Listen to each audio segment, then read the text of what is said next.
روح کا تصور اور روحانیت کا تصور مشترک ہے ہندو مت میں اور اسلام میں. آتما اور پرماتما کا تعلق، ہمارے ہاں روح کا اور اللہ کی ذات کا تعلق. یسألونک عن الروح قل الروح من امر ربی، اور میں بتا چکا ہوں آپ کو. علامہ اقبال کا فلسفہ خودی انہوں نے خود کہا، سورہ حشر کی اس آیت سے ماخوذ ہے. یہ واقعہ بہت اہم ہے علامہ اقبال کی زندگی کا. سید نذیر نیازی جو ان کے قریب بیٹھنے والے ہم نشین لوگ تھے، انہوں نے خود کوٹ کیا ہے ہماری ایک قرآن کانفرنس میں لاہور میں. ایک دفعہ میں نے علامہ سے پوچھا کہ کوئی شخص کہہ دیتا ہے کہ آپ کا جو فلسفہ برگزاں سے ہے یا نیٹشے سے ہے، کوئی کسی اور کا جو ہے کوڑی لے کر آتا ہے، جو فلسفہ خودی آپ خود کیوں نہیں بتاتے؟ What is the source of the philosophy of self؟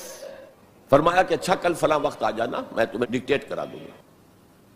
وہ کہتے ہیں میں خوشی سے پھولے نہیں سمایا کہ یہ میری قسمت ہے، شاعر مشرق حکیم الامت مجھے لکھوائیں گے کہ ان کے فلسفہ خودی کی سورس کیا ہے.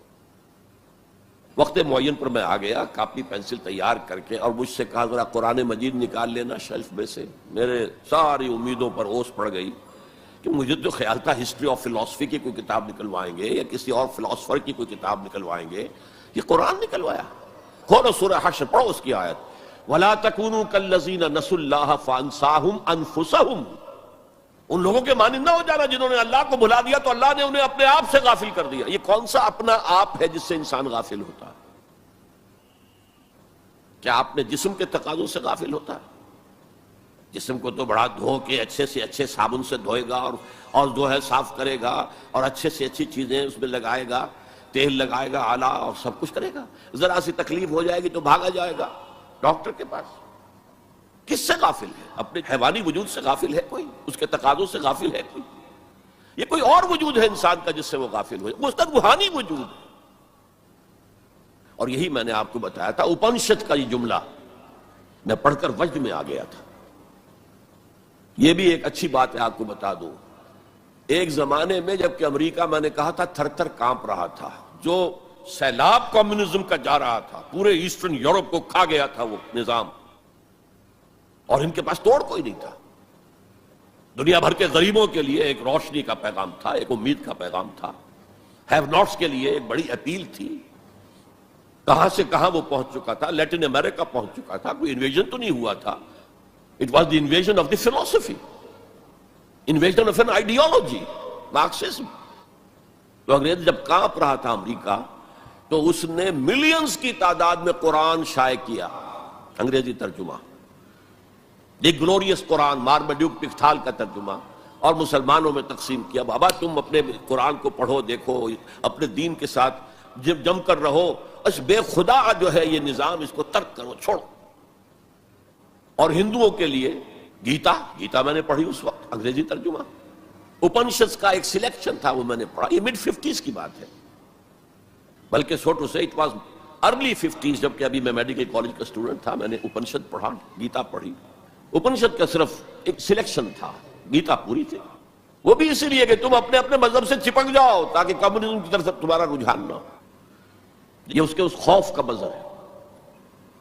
بہرحال اس کے مقابلے میں روح اور روحانیت، آتما اور پرماتما، یہ تصورات جو ہے ایمبیڈڈ ہیں.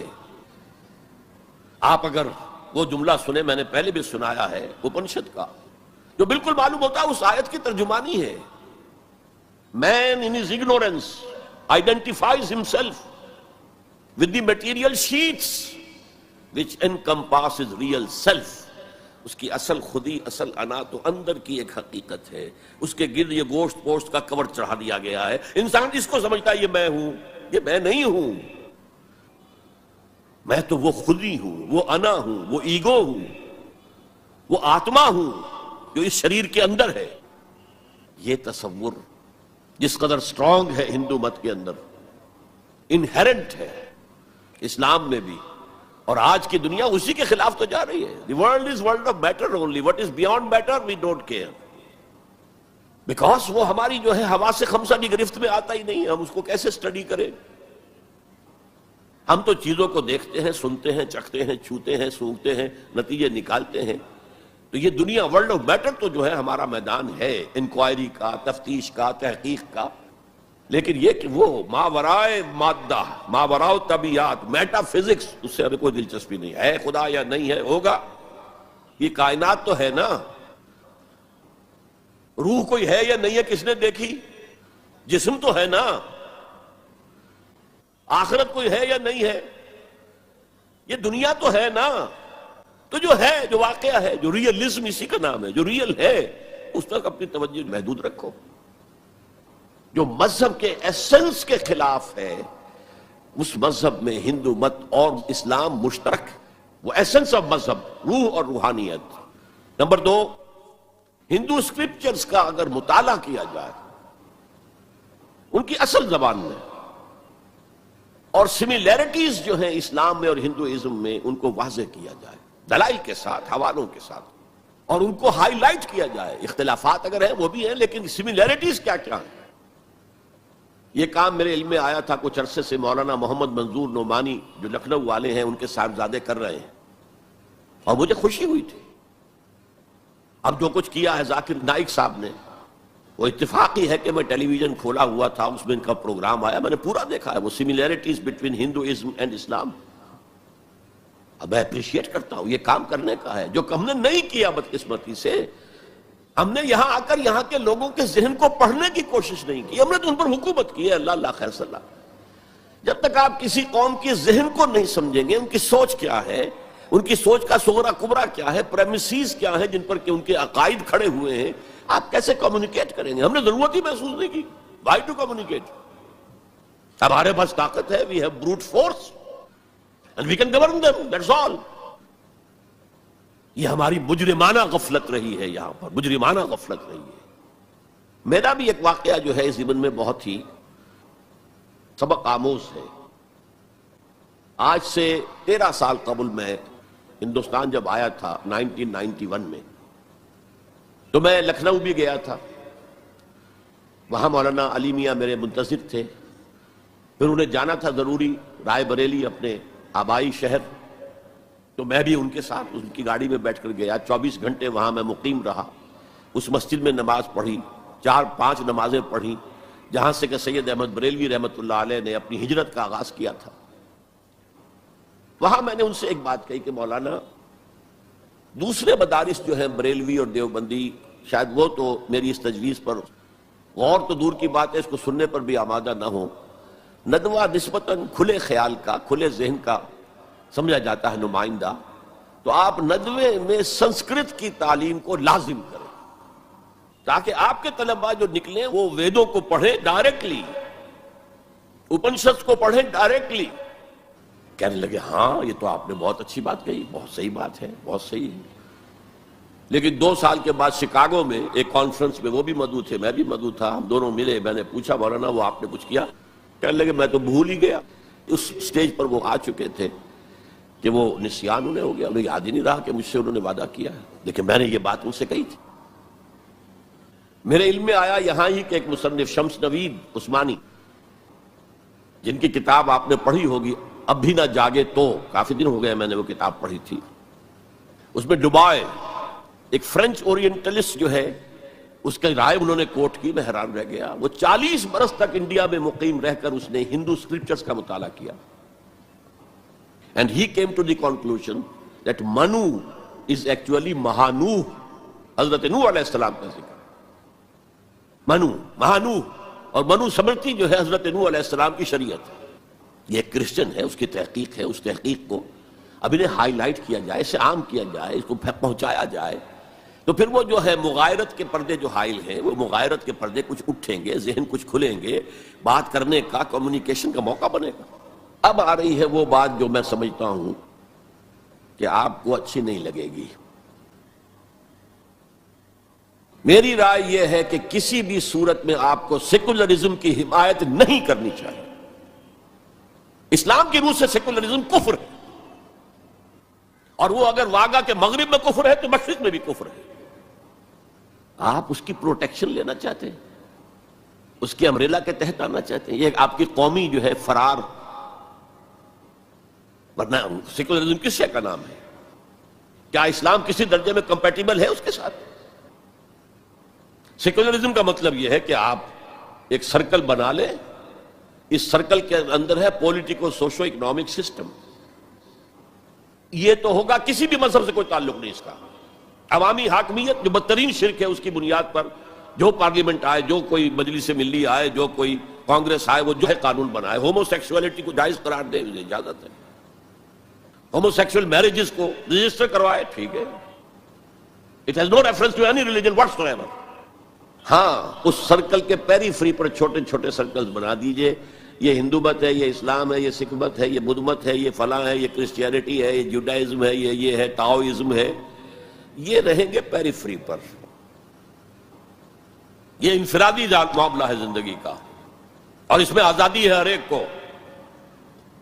جو چاہے بلیفز رکھے، ایک خدا کو مانے، 100 کو مانو، کسی کو نہ مانے، ٹھیک ہے.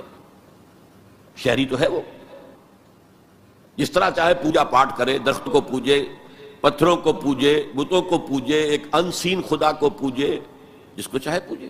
سورج کو پوجے، چاند کو پوجے، جو چاہے پوجے. سوشل کسٹم جو چاہے رکھے. بہرحال ہر ایک کا اپنا خیال ہے. ان چیزوں میں ہر شخص آزاد ہے. لیکن یہ پولیٹیکل سسٹم، یہ کریمنل لا جو بھی ہے، پھر اکنامک سسٹم، سود، سیوا، سب جائز ہیں. کسی مذہب کے حرام قرار دینے سے ان کو نہیں روکا جائے گا. کسی آسمانی ہدایت کو دلیل کے طور پہ تسلیم نہیں کیا جائے گا. چاہے وہ تورات ہو، چاہے قرآن ہو، چاہے کوئی اور آسمانی کتاب ہو، ہندوؤں کی کتابیں وہ تسلیم نہیں کی جائیں گی. This is not compatible with Islam. How can the Muslims accept it? مجھے حیرت ہوتی ہے. میری یہ بات میں جانتا ہوں یہاں کسی کی سمجھ میں نہیں آئے گی، لیکن یہ کہ بہرحال جیسا کہ میں نے شروع میں کہا تھا، اگرچہ قول تو وہ فرعون کا ہے، لیکن قرآن میں نقل ہوا، قرآن کی آیت ہے، ما اریکم الا ما ارا. میں آپ کو وہی کچھ دکھا سکتا ہوں جو میں خود دیکھتا ہوں، ورنہ میں سنسیئر نہیں ہوں، neither to myself nor to you. I have to be honest. Number 4، قومیت سے بالا تر ہو کر اسلام کی دعوت دی جائے. دو چیزیں گڑبڑ نہ کی جائیں. قوم کی خدمت ہے، قوم کے لیے تعلیمی ادارے بنائے جائیں، قوم کے لیے یہ کیا جائے، کوئی حرج نہیں. قوم کی خدمت کرنا بری بات نہیں ہے. ایک مسلمان قوم کو فرعون کی غلامی سے نجات دلانے کے لیے اللہ نے حضرت موسیٰ جیسے پیغمبر کو بھیجا، جنہوں نے جاتے ہی اول وہلے میں پہلی ملاقات فرعون سے ہوئی ہے تو مطالبہ کر دیا، نرسل معنا بنی اسرائیل، ہمارے ساتھ بنی اسرائیل کو یہاں سے جانے دو، ولا تعذبہم، ان پر سختی نہ کرو، ٹارچر نہ کرو، ان پر تشدد نہ کرے، ان پر پرسیکیوٹ نہ کرو. اور اللہ نے حضرت موسیٰ علیہ السلام کے ذریعے سے اس قوم کو نجات دے دی. حالانکہ وہ قوم کیسی ناہنجار قوم تھی، جس نے جیسے ہی سمندر پار کیا ہے یا دریا پار کیا ہے، کچھ لوگوں کو دیکھا بتوں پر اعتکاف کر رہے ہیں بیٹھے ہوئے، کہا ہمارے لیے بھی ایسا بنا دو تاکہ توجہ کا ارتکاز ہم کر سکیں. حضرت موسیٰ نے ڈانٹا، اللہ نے تمہیں کتنی عظمت عطا کی ہے، جو شرک کی دلدلوں سے، کیچڑ سے تمہیں نکالا ہے، اور تم چاہتے ہو دوبارہ اسی کے اندر پھنس جانا. وہی ہیں جو قدم قدم پر جھگڑتے تھے حضرت موسیٰ سے، تم نے مروا دیا ہمیں لا کے یہاں صحرا میں، اس سے تو وہاں بہتر تھے، ہم کھانے پینے کو تو ملتا تھا نا. بہرحال اللہ نے من و سلوہ اتار دیا، ایک چٹان سے 12 چشمے جو ہے وہ برآمد کر دیے، کھاؤ پیو. اور پھر وہ اتنی ناہنجار قوم تھی کہ جب قتال کی بات کہی گئی کہ اب تلوار ہاتھ میں لو اور داخل ہو جاؤ فلسطین کی زمین میں، کورا جواب، فَاذْهَبْ أَنْتَ وَرَبُّكَ فَقَاتِلَا إِنَّا هَاهُنَا قَاعِدُونَ، ہم تو یہاں بیٹھے ہیں، ٹس سے مس نہیں ہوں گے، جاؤ تم جاؤ، تمہارا رب، فَاذْهَبْ أَنْتَ وَرَبُّكَ فَقَاتِلَا إِنَّا هَاهُنَا قَاعِدُونَ. یہ معاملہ جو ہے قومی خدمت بری شے نہیں ہے، لیکن کچھ لوگ ایسے ہونے چاہیے کہ جو اس قومی تصورات سے بلند تر ہو کر انسانی سطح پر اسلام کی دعوت دیں. وہ جو ہم پڑھ چکے ہیں، وَلْتَكُن مِّنكُمْ أُمَّةٌ يَدْعُونَ إِلَى الْخَيْرِ وَيَأْمُرُونَ بِالْمَعْرُوفِ وَيَنْهَوْنَ عَنِ الْمُنكَرِ وَأُولَٰئِكَ هُمُ الْمُفْلِحُونَ. تم میں سے ایک جماعت ایسی ہونی چاہیے، ایسی وجود میں آنی چاہیے جس کے صرف 3 کام ہو، دعوت الی الخیر، دعوت الی القرآن، اور وہ دعوت بھی 3 لیول پر، بالحکمت والموعظۃ الحسنۃ وجادلہم باللتی احسن، اور نیکی کا حکم دو، بدی سے روکو. اور صرف وہی لوگ فلاح پانے والے ہیں جو یہ کام کریں گے. دی گریٹر مسلم امہ جو اپنا مقصد بھول چکی کہ ہمیں اس کے لیے برپا کیا گیا تھا، ان سے فلاح کا وعدہ نہیں ہے. اولئک ھم المفلحون، حسر کا انداز ہے، اسلوب ہے، صرف وہی لوگ ہوں گے جو فلاح پائیں گے. اس لیول پر ضرورت ہے ایک جماعت کی، اور اس کے ضمن میں سب سے زیادہ اہمیت ہوگی اسلام کے سسٹم آف سوشل جسٹس کو ایمفیسائز کرنے کی. So emphasise the system of social justice. یہ ہے اسلام جو پیغام دیتا ہے. یہ کسی قوم کے لیے نہیں ہے، پوری نوع انسانی کے لیے ہے. انسان کو آزادی دیتا ہے. میں بتا رہا تھا کہ وہ جو تلوار ہے، جو میں اس کو مثال دیا کرتا ہوں، یہ ایسی چکی ہے جو ایک طرف آٹا پھینکتی ہے، ایک طرف پھینکتی نہیں. ادھر آٹے کے ڈھیر لگ رہا ہے، ادھر آٹا ہے ہی نہیں. تو اب کیا ہوا؟ تلوار نے ادھر کاٹا، عیاشی، بدماشی، فضول خرچی، نمود و نمائش پہ پیسہ خرچ کرنا، جس سے آگ لگ جائے ہیو ناٹس کے دلوں کے اندر. پھر ان میں محبت پیدا ہوگی آپ کے لیے، یہ نفرت پیدا ہوگی، عداوت پیدا ہوگی، بغض پیدا ہوگا. اور دوسری طرف جو بھوکے ہیں وہ حیوانوں کی سطح پر آ جائیں گے. وہ گویا کہ بیسٹ آف برڈن، وہ انسان نہیں رہتے. They are at a lower level than the human beings. They become like animals. اور حدیث نبوی ہے کہ قاد الفقر ان یکون کفرا. فقر جو ہے وہ تو قریب ہو لے آتا انسان کو کفر کے. دنیا نے تیری یاد سے بیگانہ کر دیا، تجھ سے بھی دل فریب ہے غم روزگار کے. یہ روزی کا جو غم ہے، کہاں تجھے پوجے، کہاں تیری عبادت کرے، کہاں تجھ سے لو لگائیں. ہمیں 2 وقت کی روٹی کے لیے، اور وہ بھی سوکھی سی کچھ ملتی ہے، اور دن کتنی پورے دن بھر کی کمر توڑ دینے والی مشقت ہم کرتے ہیں. تو اسلام کی دعوت جو ہے، نمبر 1 یہ قومیت سے بالا تر ہونی چاہیے. گڑبڑ نہ کرے، ایک ہی جماعت یہ دونوں کام نہ کرے، ورنہ سمجھا جائے گا کہ یہ بھی اصل میں اپنی قومی بالا تری اور بالا دستی کے لیے کام کر رہا ہے. اپنی پرائرٹیز فکس کر لے. اگر اسلام کے لیے کام کرنا ہے تو قومی سطح سے بالا تر ہو جائے، اور اصولی سطح پر اسلام کی دعوت دیں، اور اسلام کے system of political justice, social justice, economic justice کو نمایاں کریں. ان تمام چیزوں کے پیش نظر میں ایک بات، بہت بڑی بات کہہ رہا ہوں. حضور کی ایک حدیث ہے، مجھے مشرق کی طرف سے ٹھنڈی ہوا آ رہی ہے. اقبال نے جب ترانہ ہندی لکھا تھا، اس میں کوٹ کیا تھا، میرے عرب کو آئی ٹھنڈی ہوا جہاں سے، میرا وطن وہی ہے، میرا وطن وہی ہے. کیا عجب. ہم بہرحال اپنی جگہ پر سمجھ رہے تھے، رب بھی ہے امید کہ کسی طرح اللہ ہمیں توفیق دے دے، پاکستان میں وہ نظام قائم کر دے جو پوری انسانیت کے لیے ایک مینارہ نور بن جائے. یہی باتیں اقبال نے کہی تھی. میں کوٹ کر چکا ہوں کہ ڈیسٹنی ہے، تقدیر مبرم ہے کہ ہندوستان کے شمال مغرب میں ایک آزاد مسلمان ریاست قائم ہوگی. اور اگر ایسا ہو گیا تو ہمیں موقع مل جائے گا کہ اسلام کے چہرے سے جو بدنما داغ اور دھبے دور ملوکیت میں پڑ گئے تھے انہیں ہٹا کر جاگیرداری آ گئی تھی. دور ملوکیت میں سرمایہ داری آ گئی تھی. ابلیس کی مجلس شورا میں ابلیس سے کہلوایا ہے اقبال نے، ابلیس کی زبان سے وہ اپنا پیغام دے رہا ہے. جانتا ہوں میں یہ امت حامل قرآن نہیں ہے، وہی سرمایہ داری بندہ ہے مومن کا دین. جانتا ہوں میں کہ مشرق کی اندھیری رات میں بے ید بیضا ہے پیران حرم کی آستین. لیکن ایک عجیب بات کہی ہے، عصر حاضر کے تقاضاؤں سے ہے لیکن یہ خوف. It's a demand of history. عصر حاضر کے تقاضاؤں سے ہے لیکن یہ خوف، ہو نہ جائے آشکارا شرع پیغمبر کہیں. عصر حاضر کے تقاضے سمجھ لیجئے. کیپٹلزم کے رد عمل میں کمیونزم پیدا ہوا تھا، اب کمیونزم مر گیا ہے، اب کیپٹلزم بغلے بجا رہا ہے. ثابت ہو گیا کہ ہمارا نظام liberal secular democracy and capitalism based on free market and interest and every thing, یہ بہترین نظام ہے، اس سے بہتر کوئی نظام نہیں ہے. دیکھ لو وہ مرا پڑا ہوا کمیونزم، اس کی قبر بن گئی ہے. جس پر کہ پھر ہنٹنگٹن نے کہا نہیں میرا بھائی، اسے غلطی لگ رہی ہے فوکویاما کو، ابھی کلیش آف سیویلائزیشنز ہونا ہے، ہوگا.